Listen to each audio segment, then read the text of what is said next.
Hello বন্ধুরা, আশা করি তোমরা সকলে ভীষণ ভালো আছো। আমিও ভালো আছি। আর আজকে আমরা চলে এসেছি আমাদের এখানে দশমুণ্ডু কালীর আজ মহাযজ্ঞ হবে সেটাই দেখতে।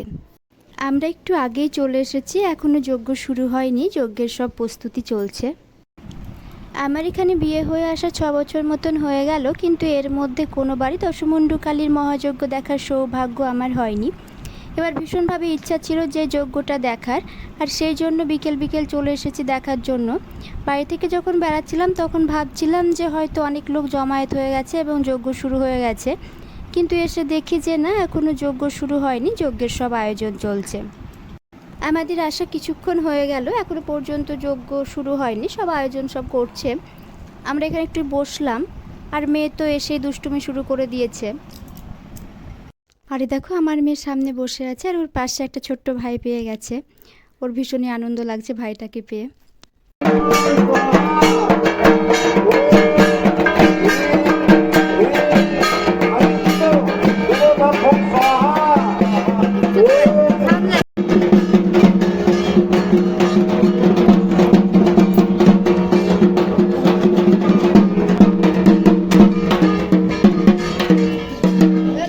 আরে বাপু, এত এ করে না, জ্বালাচ্ছিস কেন?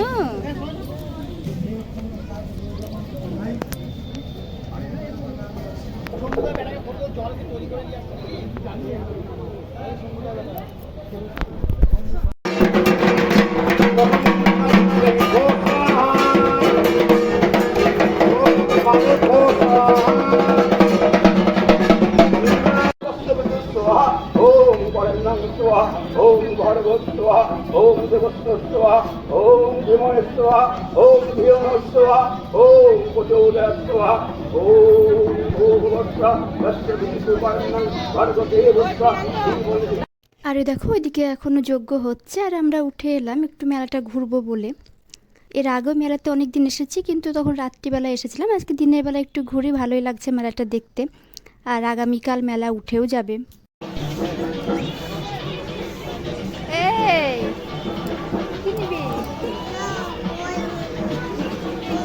বল তোমার আছে, ওটা একটু হাত দিয়ে যাচ্ছে, আয় চলে আয়।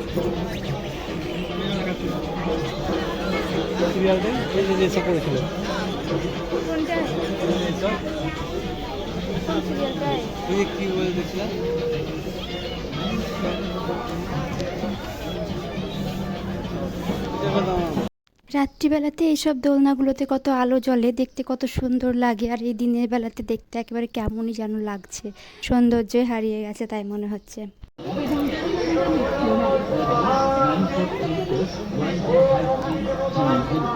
এখন সন্ধে হয়ে গেছে, আমরা বাড়ি চলে যাব। আর দেখো, বেশ অনেক লোকই জমায়েত হয়েছে এখন।